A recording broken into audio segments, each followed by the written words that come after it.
But we wanted to welcome everyone here and thank you all very much for coming. We're going to share some of our favorite memories. As a little bit of a precursor, a lot of folks here have worked in the sciences, and spent a lot of time in labs, teaching and doing great, amazing things. I have not. So, as we go through our journey today, all of the time that you have spent in the lab, I have spent on a horse or in a truck. So, I'm going to mispronounce some names. I'm going to mispronounce some scientific terminology and some techniques and all the things. So, laughter is great. Doesn't hurt me, and it might help us all feel better. So, don't feel bad if I say something odd and you laugh. It's okay. No one's going to take offense to it. And the Mike that I knew would really appreciate that. He was just an incredible individual with a tremendous spirit. Is gentle and kind and oh so very humble. And we're all here today because of his greatness. I got to know him as an adoring father and husband. I watched him the way he loved Jen and Susan. Jen and Susan, and that's really what sticks with me is what an incredible person he was. Some of the people who could not be here with us today have sent their thoughts, and we will read those. If you have something you'd like to share, there will be time at the end of our program for just that. To begin this afternoon, I'd like to introduce Jan de Vries.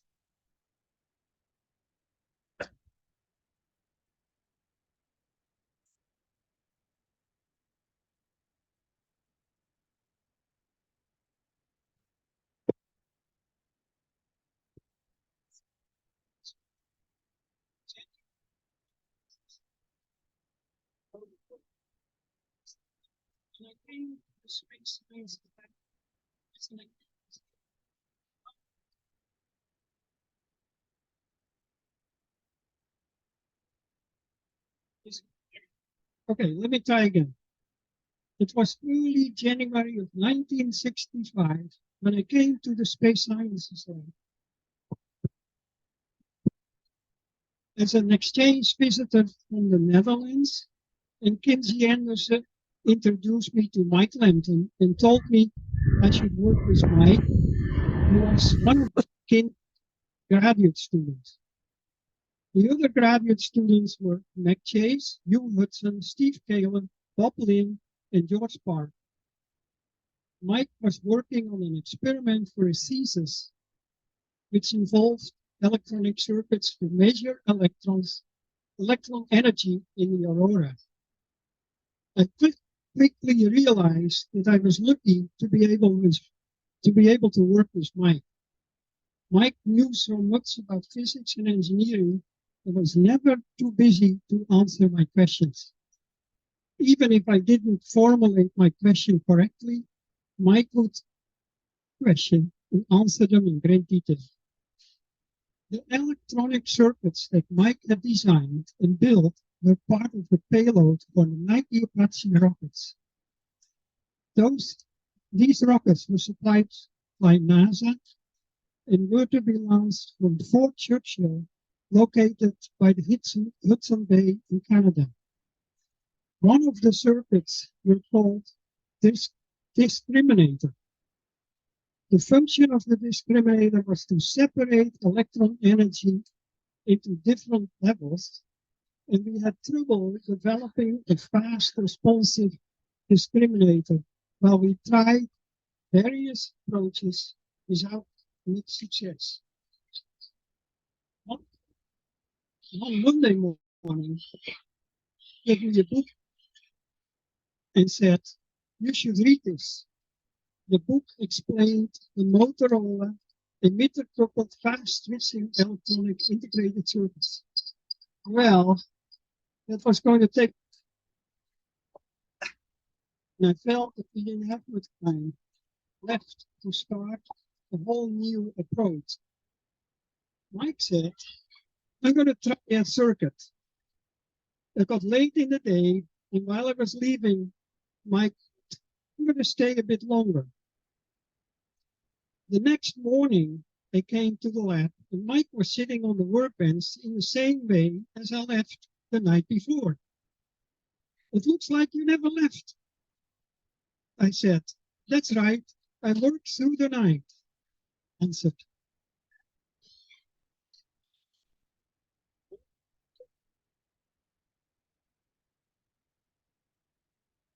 I couldn't believe it. It worked flawlessly. Mike had built the discriminator in one night, and that was Mike. He never gave up or got discouraged. We finished building 5 payloads and four Nike Apache rockets. So we had a spare replacement payload in case something went wrong. In August, we went to Goddard Space Center in Maryland, where NASA tested rocket and payload assembly for flaws. I admired Mike, who was very smooth with the NASA employees in getting things done. NASA some excellent engineers and technicians who could fix some problems. From Goddard space flights, we traveled with the airline regular back at Churchill, where NASA had the rocket launch facility. The people in NASA that the success rate of NASA Apache rockets was about 95%. There was no need to worry about failures, they said. We were at Fort Churchill for about 6 weeks, since we had to wait for good weather and aurora. Finally, the rockets were launched, but 2 rockets failed. Luckily, the remaining 2 rockets were perfectly, and Mike had sufficient data to finish his thesis. We remained friends for the rest of our life. We had many dinner parties and a few ski trips together. In the early 1970s, Phil Charles came to Space Sciences as a postdoctoral researcher. The 4 of us, Mike, Susan, Joyce, and me, became friends with Phil and his wife, Anna. We had many dinner parties together, and sometimes we went to a restaurant. One in a restaurant in San Francisco, during dinner, Mike started to sing, "Happy birthday, Phil." Well, that earned us a free dessert. We miss Mike, his wit and his sense of humor, but he will always be in our memories for the rest of our life.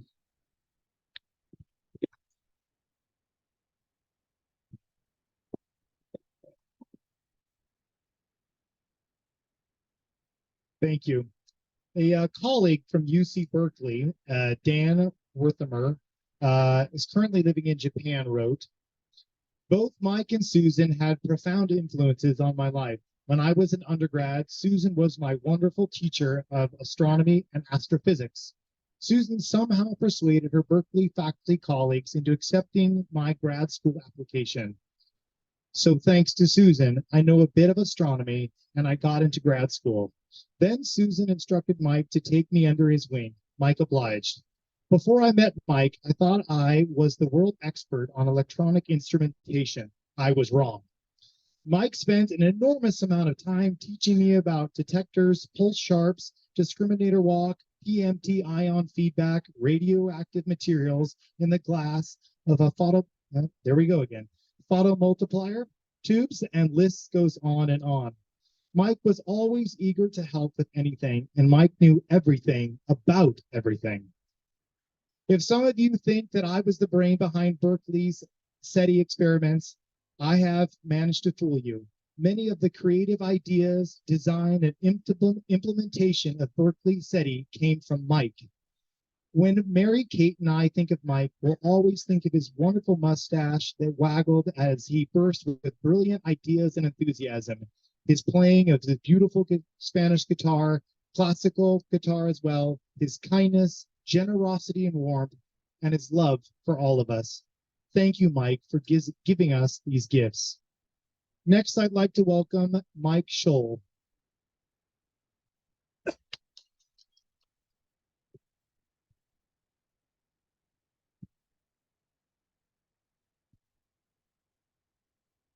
thanks for that. Can you guys hear me okay? What's that? Okay, perfect. We got it. I don't think Mike would have wanted a gloomy ceremony, so thanks, Jen, Susan, for setting the right tone. I met Mike back in 1992 in the Silver Engineering, or the Silver Lab building. He had a nondescript office with a view of some vines, a garbage can in the bottom of the walkway in the lab. I heard he was an astronaut, and most of my preconceptions and notions of come from Tom Wolfe, fighter pilots, fast cars, hatches, monkeys, and enormous egos, but there's nothing remotely pretentious about Mike. All the cool grad students and engineers and postdocs at the time were looking to get Sun workstations and Silicon Graphics Iris Indigos and Next stations, and there was Mike in his office with a PC-AT, a little 12-inch monitor sitting up way too high. Today, if the ergonomics police had actually seen him doing that, they would come and, as Mike liked to say, have kittens, because it was just not an ergonomic workstation remotely. Basically, he had a desk chair, a chair computer, and a Turbo C++ manual. I bring up C++ because it was new in adoption. This was the time of real men programming Fortran, and the real question was, were you a reactionary who used Fortran 77, or were you a progressive who used F90? There were some weirdos over in the geek school who were doing C at the time, and then there was this new language, C++.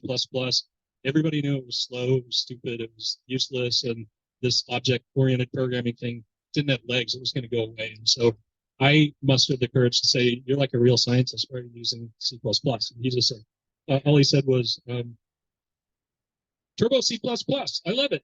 That was his explanation. It was the whole thing. And then you fast forward 30 years, and the preponderance of high-end production code, including that at SpaceX, is written in C++. He saw it immediately. There was a decree on a program that we worked on together that all analysis code shall be written in Java. And so Mike immediately retooled and learned Java and converted all of his code, including the code that he did for his company, over to Java. Later, he converted to Python. He was just really good at this. He was always learning. He was always broadening. One of his favorite quotes, which I'm sure you've heard him say a number of times, was that rust never sleeps. And he really lived by that. When I met him, I was my dirty little secret here. I'm a mechanical engineer, but I have a sense of shame, and I'm trying to recover. But I was in the physics library, trying to figure out how to make a dielectric sphere move in a dielectric fluid with an electric field. And you're probably thinking that you don't study important things in grad school, but let me just say that's totally wrong. But I spent a week on this problem, and then I met up with Lampton. I said, I'll talk to him about it. And he said, "Oh, yeah, you just look at the polarizability of the material, and then the electric field. If there's a gradient, then it'll move, and then you could just use the Legendre polynomials as the models." And literally, I'd spent a week on this, and before I finished describing the problem to him, he was telling me the solution. Another solution or another problem. We were trying to make a magnetic shield for a microchannel plate detector, and so I wrote a Poisson solver. I spent a week on this and came up with the solutions for that. And he said. He just took one look at the result and he said, "That makes perfect sense, judging by the way Bessel functions work." And, I don't know if you know Bessel functions, but it makes perfect sense. And Bessel functions, they don't really belong in the same sentence. It's easy to come to the conclusion that you're a moron to talking to someone like that. And actually, in a lot of sense, you'd be right about that. But in reality, Mike was off scale in all the areas he had interest in. I've never met anyone smarter than Mike. So. And there's also a kindness in Mike.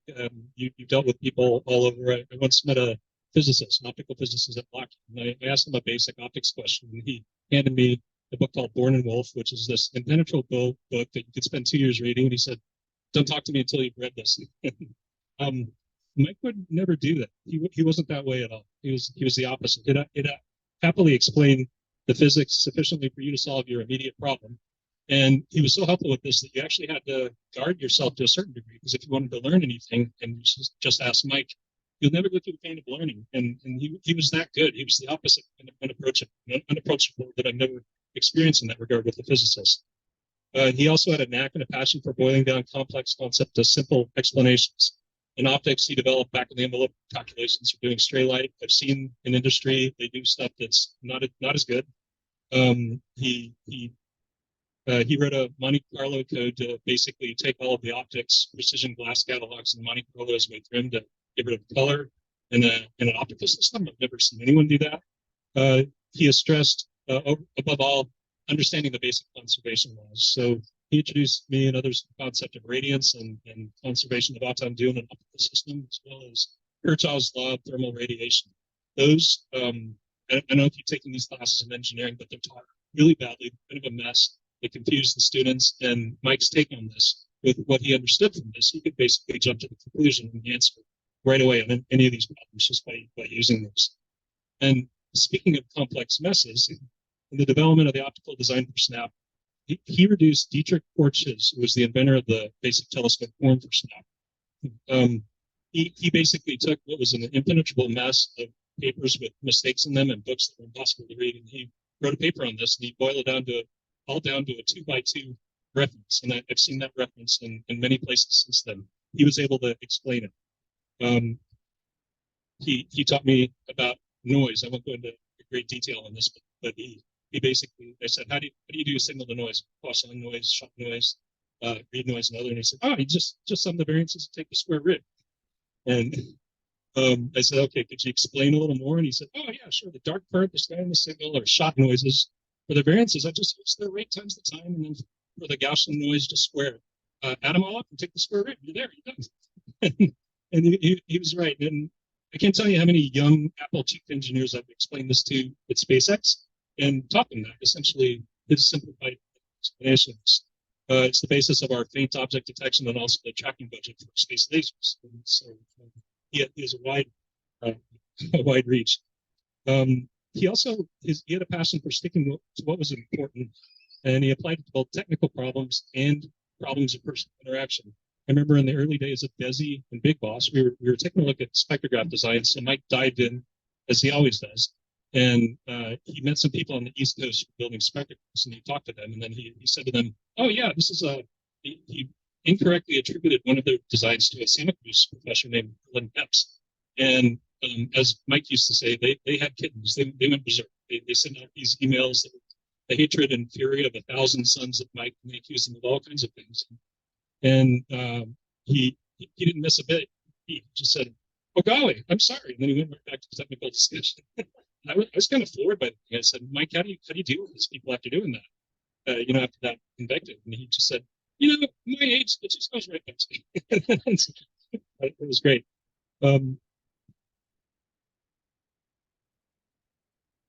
So he was an immense intellect, and he was honestly the smart person I've ever encountered. At the same time, he had a gift for disarming technical standoffs. It was one of his great gifts, because in technical meetings with scientists, often people raise hackles and they fight with each other. The amygdala, or the fight or flight response, actually shows up in these meetings.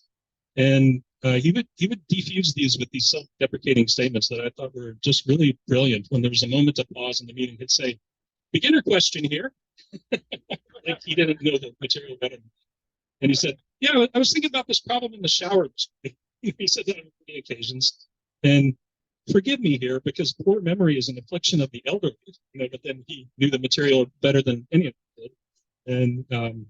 And then sometimes he'd go into a letter that he received from Stellar Software, just saying, "Dr. Lamport, I believe I've discovered a major error in Beam 4 because your poor computer gives me the wrong answer."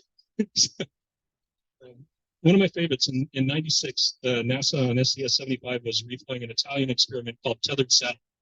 And the idea was they're going to unwind a 25-kilometer wire into a changing magnetic field. So what could go wrong, right? Well, sure enough, after 20 kilometers, it snapped off, and they called in Mike to do an assessment of this. And it was pretty tense. Obviously, the shuttle in orbit. It was not a great moment. And he let me see the email that he sent to them, and it said, "Forgive me, but I was in my hotel room and I didn't have any drawings to work with. All I had was the Gideon's Bible and Maxwell's equations."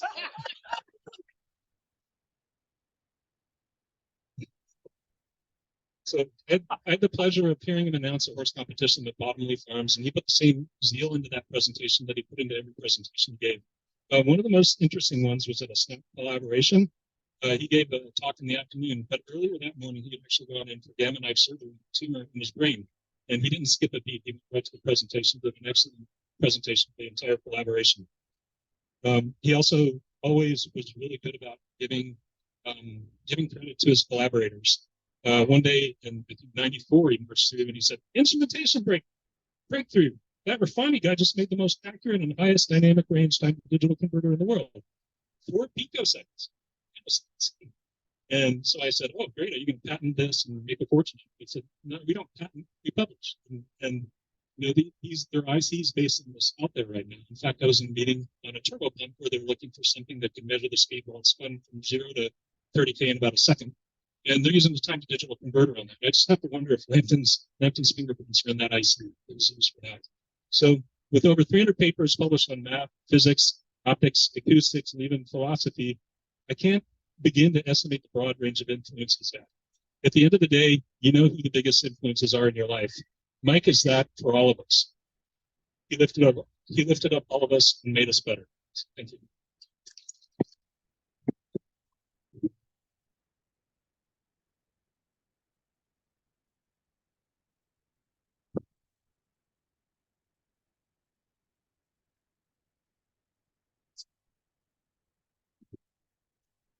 Thank you.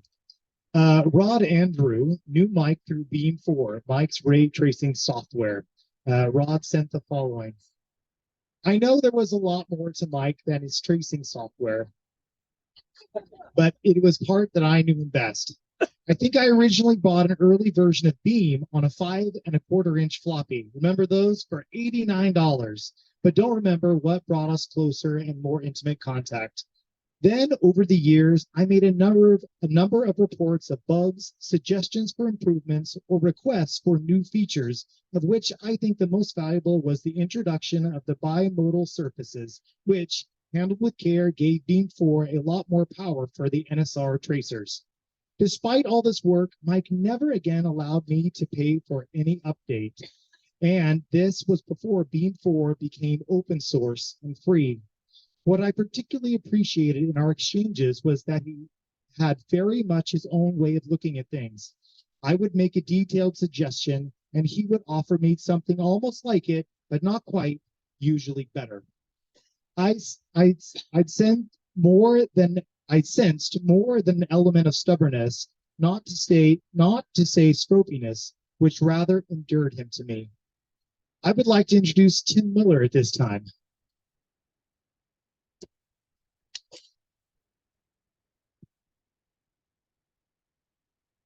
Thank you.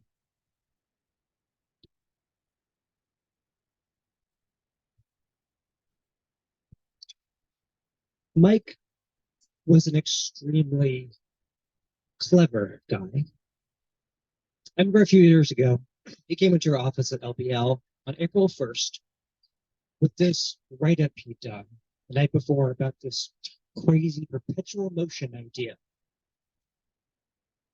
Naturally, I tried shooting it down by pointing out the various weaknesses. I had my own work to do. Let's get on with this. Come on, Mike. Very clever of you. All right. It was April 1st, after all. Mike had an answer for every objection. It wasn't just a made-up answer. He actually had a clear, concise answer for every objection. I never did figure out why it wouldn't work.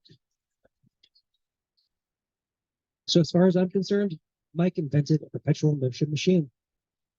Well done, sir. Well done. Now, perhaps that story says more about my level of intelligence than Mike's, but maybe we all have stories like this. We've known Mike a long time, back when I was a young punk, right out of college in 1992. But I think he's had a whole lifetime of creative problem solving with this. He was clear. Even back then, I could understand what he was talking about. I remember that tethered space story. He was unassuming. He never came across like he was he never made you, he never put it in your face that he was the smartest person in the room. He never acted superior. He was unassuming. I was shocked when I found out that he had an article on microchannel plates in Scientific American magazine. He solved problems for us his whole life. It's been an honor to work with him. He was creative, clear, enthusiastic with the things he came up with. And I remember one of the first times I met him, I walked out of his office. It was actually after the Tether story. And I thought, that guy's a genius. I've had the honor to work with an amazing number of really smart people my whole life, but Mike was the first guy who truly said that about. Well done, Mike. Mike, thank you.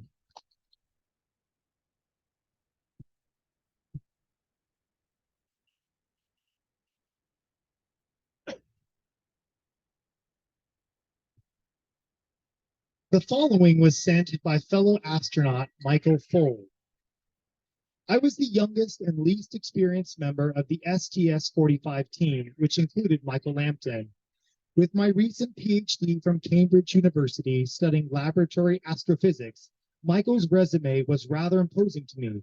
However, Michael showed me respect, patience, and consideration whenever I asked questions about his research, and how I quickly found him to be a gentle, kind, and thoughtful crew member colleague who always answered my questions with enthusiasm. As our training for STS-45 progressed and we learned of the medical challenges Michael was dealing with, my respect and sympathy for him grew.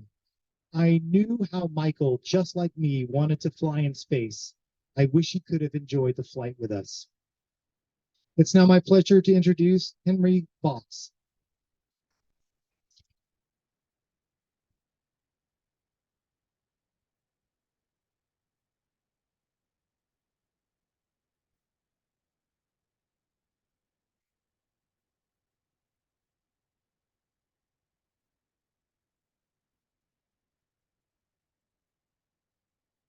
My interactions, can I be heard? My interactions with Michael Clegg are quite different from those that the three preceding speakers have had. My name is Henry Walker at UC Riverside. More importantly, I was a high school classmate of Michael Clegg, Michael Lampton, and we were not Michael Clegg, Michael Lampton, and we were even roommates during a time of the 3 years we spent together in high school. Both of us were students at a boarding school in central Arizona, along with Michael's brother, Larry McNeil, who is also a dear and lifelong friend of mine. During our school years, our high school years, which were 1955 to 1958, yes, I am that old, Central Arizona was a very remote place. Phoenix, which was 100 miles to the south of the school, was reachable only by a road which was not paved except for the final 50 miles. Today, that road is called Interstate 17. Gives you a sense of this. The high school in question was exceptionally demanding academically, but students were also required to do and appreciate hard physical labor and learn how to get along with people who weren't like them. There were field courses to the Navajo and Hopi reservations and to Mexico. Attending this school was a little bit like being in the Marine Corps, not in the military sense, but in the sense of understanding what it was actually like was very difficult unless you had actually experienced it. As you would expect, Michael Lampton was an academic superstar at this school. He was an exemplary student of math and science and almost everything else, you might gather from the previous speakers. His truly extraordinary gifts as a teacher were even at that time evident. Indeed, I thought then, and I still think today, that all of us would have been better off if Michael taught us high school science and high school physics instead of the people who had been hired for that purpose. By way of another example, my wife, whose background was in art and social sciences, asked him one day to explain spectroscopy to her. Also, I asked him to explain how to say spectroscopy. And I think I finally solved it. In any event, Michael gave her a very clear, straightforward, and understandable explanation. And she understands well enough to this day to explain to other people. Michael went on from high school in Central Arizona to a distinguished undergraduate career at Caltech, and then a highly successful graduate career here at Berkeley. And then went on to a distinguished, already heard, career at the Institute of Space Sciences here. Now, I want to say just a few words about Michael's time as an active astronaut. Our high school class numbered 21, 11 boys and 10 girls. All of them were enormously proud of Michael for being named an astronaut and enormously proud that it was one of their classmates. And I used to tell people that if you lined up all the boys in the class, all 11 boys, and said, well, you choose which one is going to be named an astronaut, this was in the late 50s, there would not be consensus, except that there would be consensus about who wouldn't be chosen. And that was Michael. And the reason for that was that Michael was far more cerebral and intellectual, and his personality was far different from the fighter pilot type that the astronaut corps selected for its astronaut in the first decades of that program. With the advent of the scientific astronauts, all of that turned on its ear, and I will be telling you something just the opposite of that if I had known that scientific astronauts would come to fruition and people would have an opportunity to select who among us might qualify. There would have been never any question. I never discussed with Michael his feelings about the cancellation of his space shuttle mission that he was scheduled to be on. I can only imagine that it was a terrible disappointment to him. His classmates were disappointed as well, but that disappointment was tempered by the fact that he went on to be a productive member of the space program in other roles. I do know that he interacted a lot with school children, and I watched him interact with school children, and there again, his enormous abilities as a teacher shined. During the last decades of his career and then during retirement, I did not have frequent opportunity to interact with Michael. This was attributable to the fact that there was considerable geographical distance between us, and also to the fact that during the last year of my career, I traveled abroad extensively and thus was not around much. However, I did become aware of his interest in music and the fact that he spent considerable time cultivating his musical talents. I have fond memory of an evening at the home of Michael and Susan, in which after dinner, Michael played his guitar for us. I later learned that he had become a sought-after musician at a variety of events during the last decade of his life. Michael Lampton, scientist, teacher, scholar, astronaut, musician, an extraordinary human being. We shall not see his lights again. Thank you.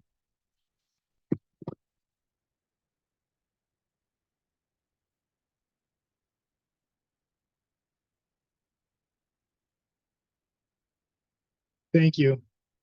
The following was sent by Supriya Chakrabarti. Supriya was a colleague from the Space Science Lab.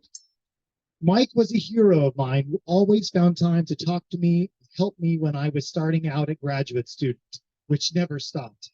He taught me an English word that I can never forget, boostrophodon. I use it whenever I need to appear smart. Had he used it, his own invention would have been called the WSB and not the WSZ. Everyone knows Mike as a brilliant scientist. I know him as a good man who happily gave credits and even patent rights to students. I also remember him as an eternally happy man and have an indelible image of him whistling Obradi, Obrada while walking down the long corridors at SSL. The world is a lot poorer now in so many ways. Susan would like everyone to know that boostrophodon means written from right to left and from left to right in alternate lines. And Mike's invention, WSZ, is a web and strip detector. Somehow I still don't know what they're talking about. At this time, allow me to introduce Carla Corin.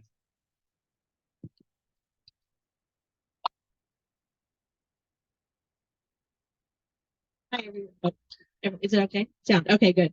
I feel a lot like Matt because I don't know anything about what anyone is talking about here so far.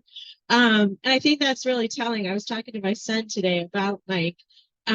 So I'm a financial advisor at Morgan Stanley, and I've known Mike and Susan and Jen for almost 30 years, I think. So I've known them a long time. And it was weird. I always knew that Mike and Susan and Jen were like super really smart, like really. I always tell them like they're like the smartest people we know.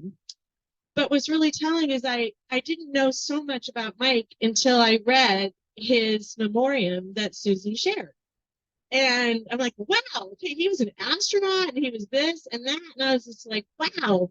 And what I thought about is that was really telling about who Mike was, and its themes have echoed here today. He was just really humble, loving, caring, sweet, and nice, and so unassuming, and so like whatever he did and accomplished was nothing as important as talking about Jen or Susan and the horses and the farm and all of that. He was the person that I knew and really cherished was a loving husband and a dad who did cool things at the lab. And that was as far as it went for me.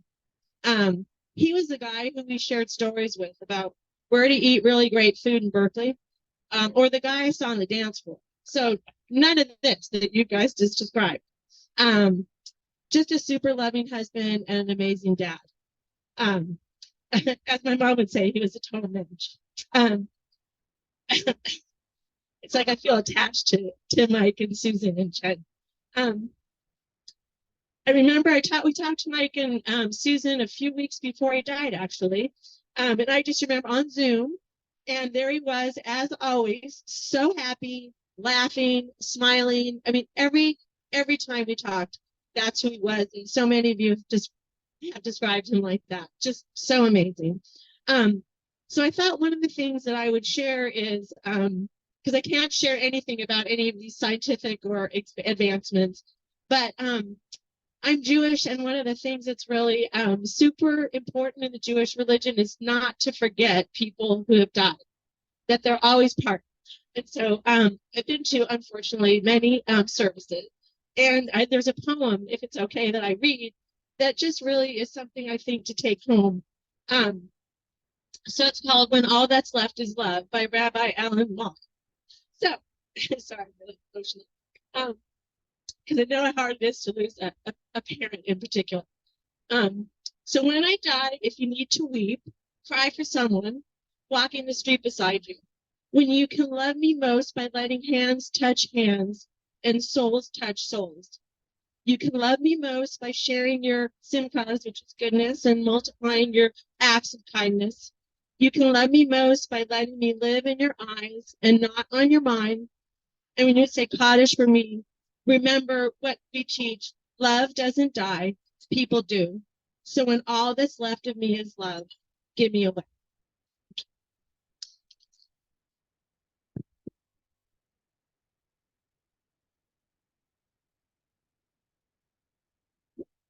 Thank you, Carla. Lon Bell, a friend of Mike's at Caltech, sent the following message.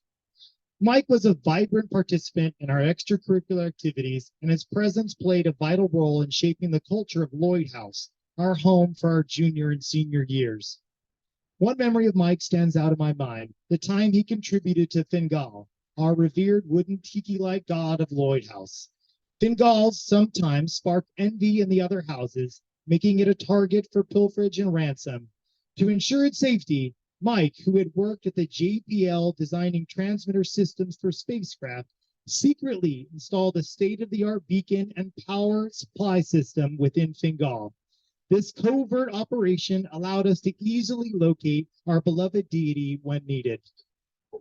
I remember Mike from those times 60 plus years ago as a loyal friend and with a contagious and loud sense of humor, and then with an enthusiasm that had no bounds.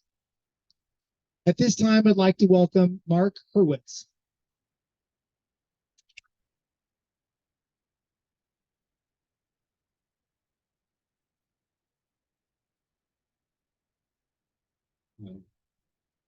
I feel I should warn you that I've become one of those high school teachers that Henry Vogt cautioned you about.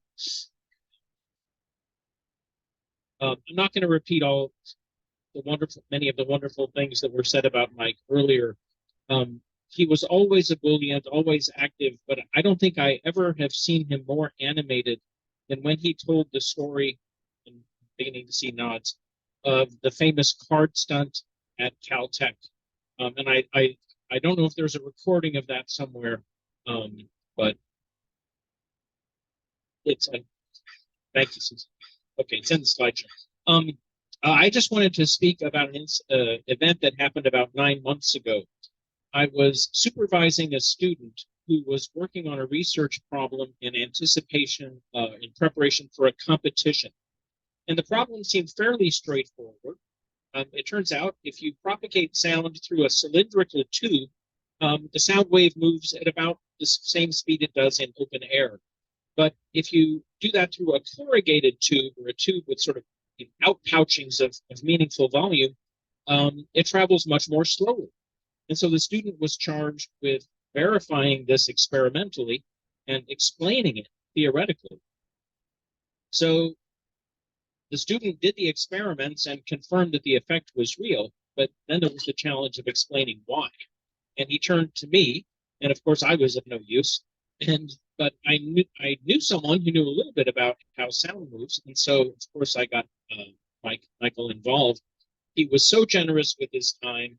He responded to every email almost instantly. We set up Zoom meetings, and of course, as soon as we sat down and the student summarized what was going on, Michael said, "Well, of course, this is just like a signal propagating down a wire with distributed capacitance."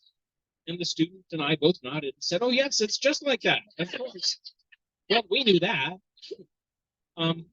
So Michael not only had identified the core of the physics, he put us in touch with the references and met with us a couple more times.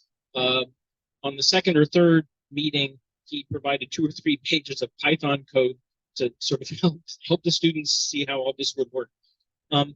Ultimately, at the competition, the student did not present Michael's work because he realized, I think wisely, that since he himself had only a weak grasp of it, it was better not to stand up there and try to fake his way through it. So he fell back on a simpler model that was consistent with his data.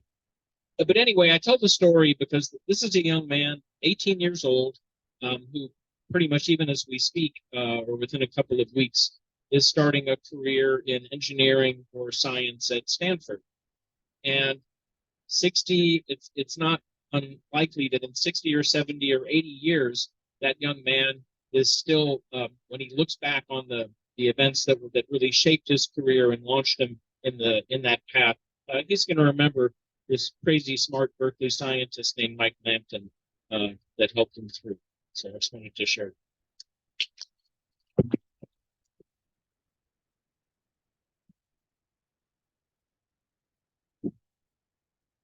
Thank you. Let's see. So swap my glasses. I always get old too. Okay, so George, a fellow grad student and longtime colleague of Mike, George Parks, sent the following. I have known Michael for a long time. He and I were in several classes together, and we started research with Kinsey Anderson's group at about the same time in 1964. Michael was assigned to study further microbursts, a recently discovered precipitation structure by a rocket-borne experiment, and I used a balloon-borne experiment. His experiment discovered that the time dispersion of the different energy microbursts showed features that the microbursts are originating close in the ionosphere. This was a very surprising result and challenged theories about generating mechanism that is now not still understood well to this day. It's good because I didn't either. Michael is one of the best experimental physicists I have ever known. He is unselfish and helped experiments in trouble at the Space Science Lab. It was an honor to have known Michael, and I am sad that he is no longer with us. Next, we'd like to introduce Dick Treffers.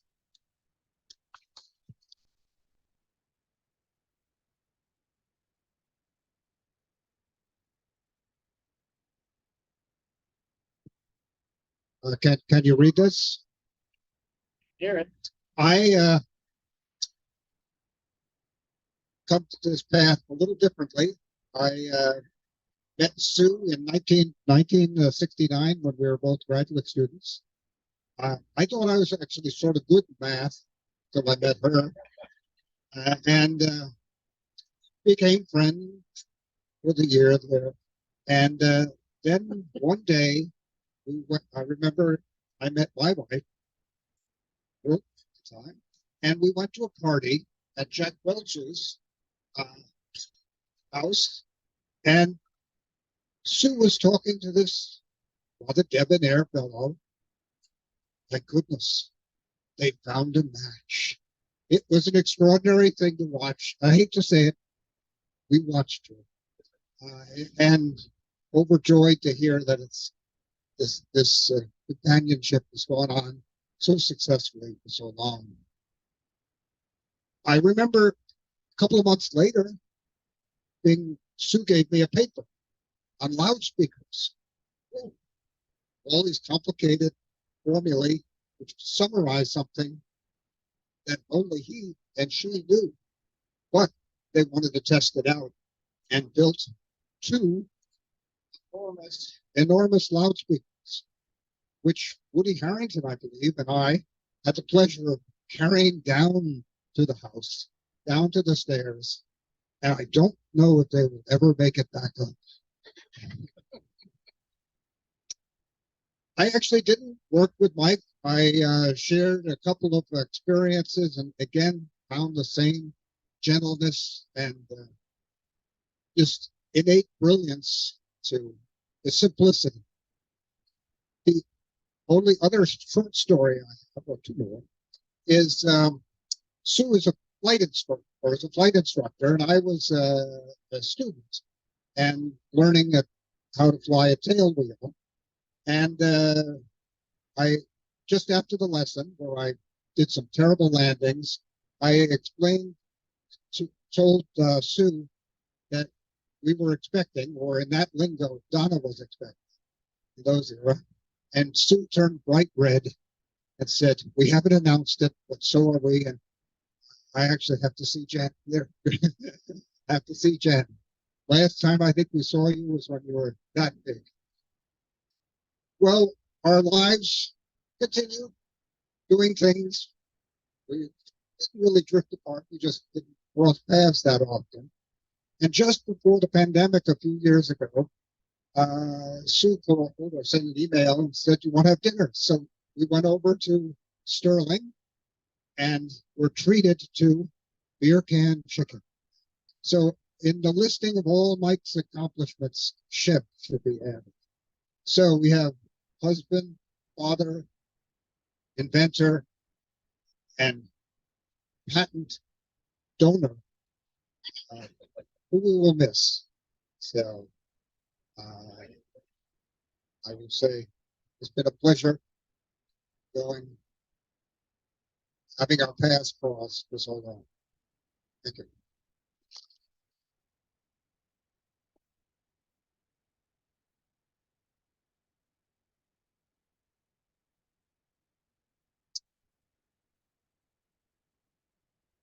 Thank you.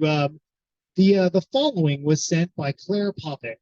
Mike and his famous guitar made an appearance at Claire's wedding.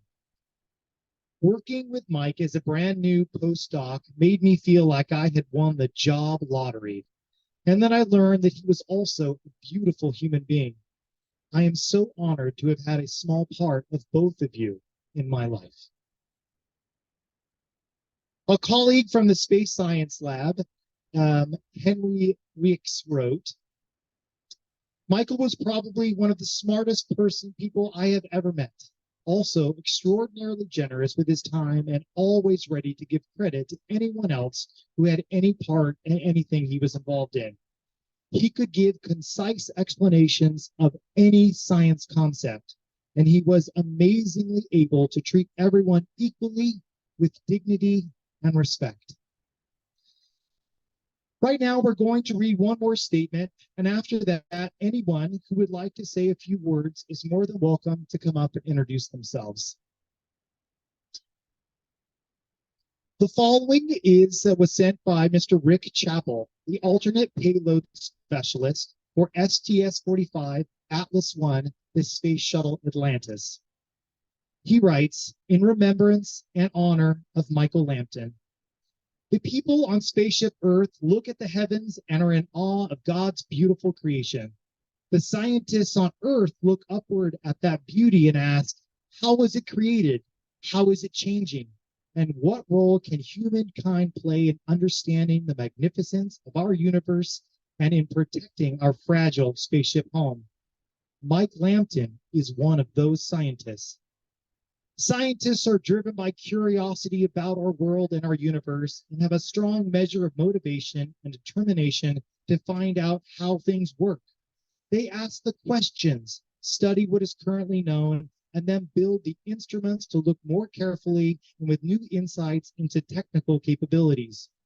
With an optimism that it's possible to learn and know more, they dedicate their lives to this quest, and at the end of their lives, leave a legacy for humankind knowledge. Mike committed his life to this study and brought incredible new measurement techniques and insights to the study of our universe. As new rockets made it possible to place the instruments in orbit above our obscuring atmosphere, he worked to create those innovative telescopes. As this space shuttle made it possible for scientists to accompany their experiments to space and guide their operations, Mike made the decision to be part of that new frontier for discovery, and he was selected by his scientific colleagues to take the next step. His curiosity and amazing talent brought him to that moment in time. The preparation for spaceflight is a great adventure, and Mike, together with his crewmates, lived that adventure representing his colleges, his university, and his colleagues and family. Mike fought through the health issues which arose and remained part of the team for the Atlas I mission of the space shuttle, bringing his broad knowledge, great attitude, and engaging personality to that endeavor. Mike's curiosity, motivation, determination, and spirit remain with all of us who had the privilege of working with him in his unique period of taking the science and the scientists into space to understand the universe and humankind's place in it. Thank you, Mike, for all of your gifts of knowledge and friendship. We miss you and know that you are now living among the stars. At this time, we'd like to invite anyone else who had something else to share about Mike.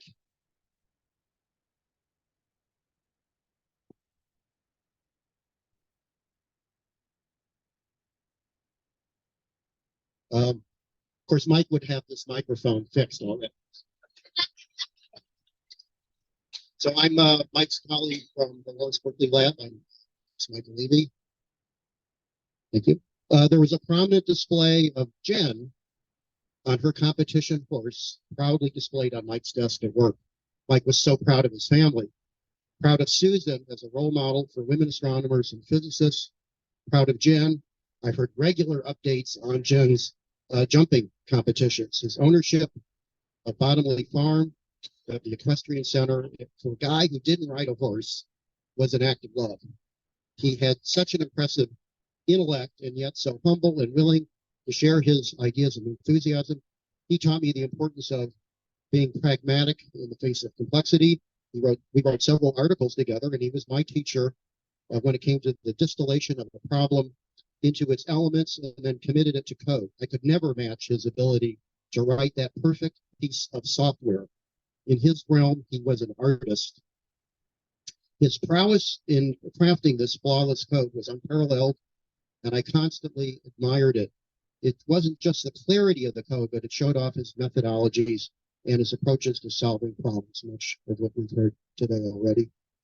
In a 1996 introductory physics textbook, he explains ray tracing, and he analyzes the Hubble optics, as we know was flawed, with 60 lines of basic code.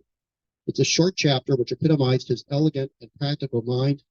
He was a wizard when it came to simple mathematical transforms. Before I worked with Mike, starting in the year 2000, he had already been a PI or co-I for several space missions, the unmanned EUVE, Image, MENA, and the manned Apollo-Soyuz, EUVT, Faust, Orpheus, and he served as a payload specialist, astronaut for STS-9, and for Space Lab shuttle missions. I worked with Mike on 5 different projects, starting in 2000, SNAP, JDEM, Big Boss, WFIRST, and DESI, and it was a joy, even though only one of them actually got built so far. And Mike was wonderful at every step of the way. Such technical insight, a great partner in crime, always optimistic, always vibrating with good humor, clever ideas, brilliant, and able to calculate anything and everything. Mike was a traveling salesman for the Porsche 3-mirror Anastigmat, which he proposed for SNAP and JDEM, and eventually ended up and is now flying in the Euclid spacecraft, which was launched just a couple of months ago. He was keen on anything with optics in it, not surprising given his side business and Stellar Software with its beam for ray tracing code. We had numerous exploits abroad. We landed in Marseille on September 11th, 2001, to witness the horrors from abroad and finding comfort in the warm support of our French colleagues, providing an opportunity to experience, while afar from home, the oneness of our humanity. In Marseille, we worked with an optics group there on an image slicer for SNAP using tiny little glass slides. A decade later, we worked with the very same group on spectrographs for DESI, and the image slicer is sitting in a showcase of memorabilia. In 2006, I think Saul, we were together on that one. We visited the Russian Space Agency in Moscow to try to wrangle a Soyuz launch vehicle out of them. We didn't succeed, but we mostly drank vodka, ate bad food, and we listened to even worse jokes. Michael was omnipresent on the DESI experiment. He had his fingers in just about everything. He showed the breadth of his interests in over 100 notes on DESI. Michael was especially instrumental in the design of DESI, including most of, if not all of the optics, especially the corrector and the spectrographs. These are more work of art than a scientific instruments, and now much cited and copied. All the work we had done together for SNAP and JDEM suddenly came together as the DESI instrument, which is now in very successful operation. Long ago, when the collaboration was small enough to fit in my home, it's now 1,000 people, Michael would serenade us with his guitar playing. He had such a rich and interesting life as an astronaut, a commercial horse stable owner, complicit in the great Rose Bowl hoax, Stellar Software founder, coder par excellence, guitarist, space scientist, and collaborator. Mike and I never spoke about the nature of being, the human soul, or the nature of life. As astronauts, astrophysicists, we understand that all things are fleeting, both rose and thorn, the brevity of life set against the eternal nature of the universe. We live in an infinitesimal space between the sky and the stars, seeking mysteries in the vast cosmic nights, from spinning galaxies to the smallest quark. We seek to grasp the ungraspable, to understand our place in this grand tapestry. The universe, shrouded in all its mysterious complexity, beckons us to question not just what lies within, but also what lies beyond. Michael is my friend, mentor, colleague, and hero, and when we lost him, the universe sighed. This happens when great people leave us, and we will miss you.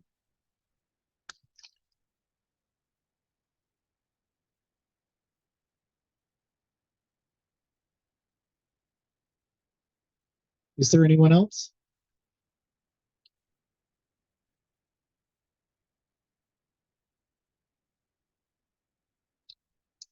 So I'm a sole promoter and also a colleague of Michael's, who met at the same time. Mike Levy, who met at the same time, Mike, when we were starting out the SNAP project. And I just wanted to add just 2 items to this so well spoken set of comments about the ways in which Mike was the quintessential ideal of what we think of a scientist should be, and was the quintessential mensch, as a person should be. And I just wanted to add that sense of the one aspect that we have, I've heard so much of it, is the sense that he was always amazingly open to this forward-looking optimism, and that meant that Mike Cleve had mentioned that we had worked with him on numerous projects that never actually launched, but the amount of willingness to explore any idea that we could propose and to keep forging ahead as these different projects stumbled, and then we were reborn, and then they stumbled again and were reborn, I think is just inspiring, because it means that you can talk about what can we create that will solve the next problem, and get us to the next stage at every stage.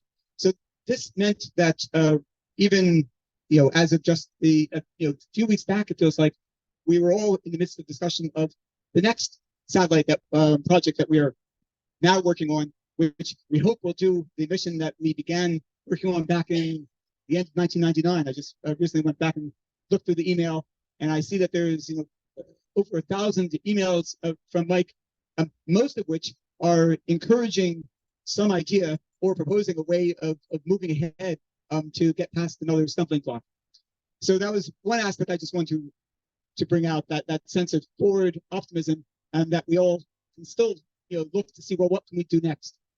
The other one was that willingness to say, this thing is easier than it sounds. And I think most of us have probably, at some point or other, who've worked with him, seen him, reacting to a complex reason why something won't work. Him saying, "No, I've got this prism sitting right over here, and on the shelf. We can just take this prism and put it together with this thing over here, and I'll build this for you for tomorrow. I don't see why this is such a big deal." And I think that that's the other element of that optimism, but that sense of the simplicity that we've all been hearing. That was so much in my memory when I read it with Mike. So although I only knew him for the past 25 years, which seems so little compared to the whole group, it's obviously somebody who will always stay with me too. So I think hopefully we can all take that optimism with us for whatever we're doing next.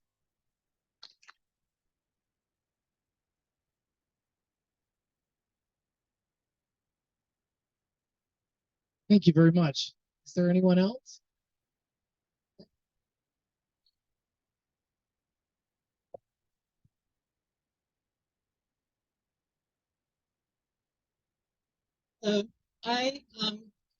I'm not a scientist. I am a family member.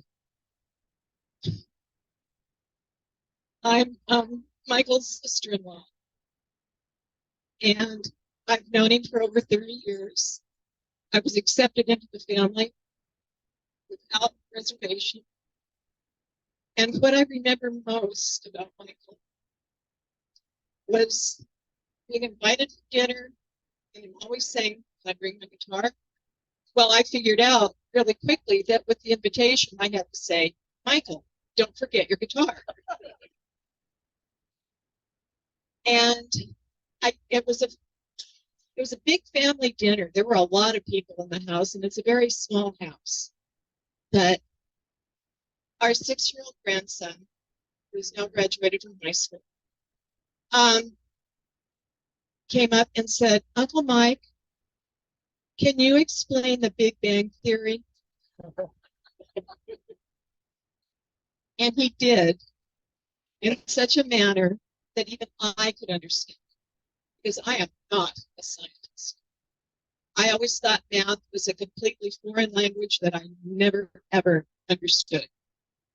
But I just wanted to say that the thing I remember about Michael is him as a family man, because I didn't know him as a scientist. But he was truly, truly an amazing person.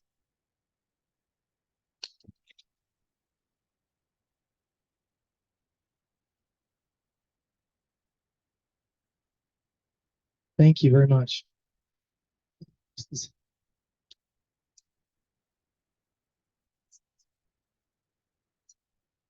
Shirley Chang, and I met Michael with Susan. Susan, my late husband, apparently, sorry, in the basement of Evans Hall, I found out recently when they were trying to do codes together or get stuff through the big computer there or something like that.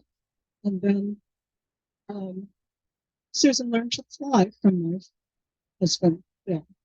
And then when I got interested in Bill, it seemed like I better learn to fly too. So Susan taught me to fly. And that's how I met Michael. Susan was my flight instructor. And I guess I've probably known Jen probably since around when she was born. And she was actually the flower girl at our wedding, which was just over 40 years ago last week, actually. But had countless meals with Susan and Mike at their house. We heard stories about the big loudspeaker, which is still there, of course. So, and then many, many years later, so I'm actually a physics professor at UC Davis, and I teach in a very special high school program on our campus called Cosmos. And Mike helped me with that. I guess when I started teaching it around 2015, I was trying to arrange some field trips for these high school students. So we brought them over to Lawrence Berkeley Lab, and I had connections with people at the ALS, the Advanced Light Source there, and also at the Molecular Foundry. But Mike helped me arrange tours at the Space Science Lab. And he was always really good about trying to push having lots of women to show the high school students, what women could do, women scientists. And he was, of course, always incredibly proud of Susan and Jen as technical women. And so, like, as I said, more than 40 years, and I'm really going to miss him.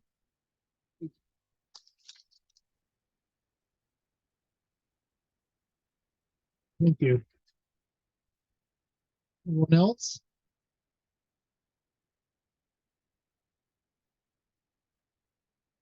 Well, on behalf of Susan, Jen, and Nate, I'd like to thank you all very much for coming and helping us celebrate the remarkable life of Michael Lampton. Susan would like everyone to please enjoy all the refreshments and stay as long as you like and enjoy each other's company. Thanks very much for coming.